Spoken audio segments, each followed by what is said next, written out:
आईचे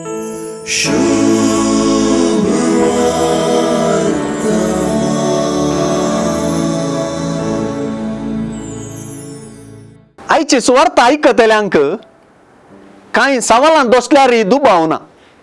दाखल्याक वपारी बरीत रितीन उल्लेख केल्लो दिवो कितें सुचयता?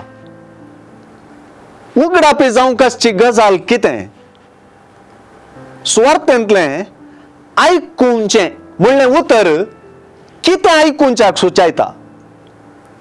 ह्या सवालांक जाप सलीस न्हय, तरी सुवार्थेची मांडावळ पळयतना आईची सुवार्ता जेजून सांगलेले वंप्याचे वपारी आनी ताच्या विवरणा उपरांत येता. देखून तांतून आईचे सुवार्थेची चावी आसा म्हणयेत.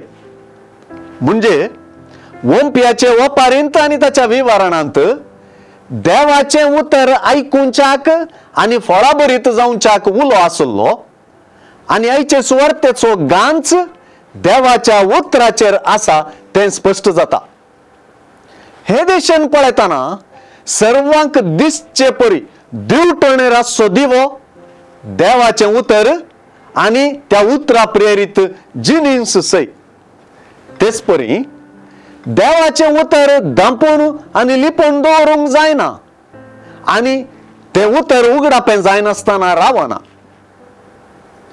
जाचे लागीं आसा ताका आनीक मेळटलें आनी जाचे लागीं ना ताणें आसा म्हूण चिंतलां तें ताचे तावन काण्ण व्हरतलें म्हणटना वंप्याचे वपारेंतल्या सुकण्यांनी, कांट्या झाडकुटांनी वा देवसरान आनी राटावळी आनी बदका आशेनी देवा उतर काडून व्हरचें मती घेता.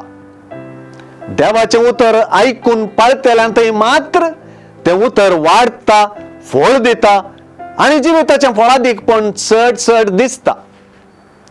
जी देवा उतराक महत्व दिनात तांचे थंय सुवार्थेन आशेवचें फळादीकपण एक सपन मात्र जावन उरता.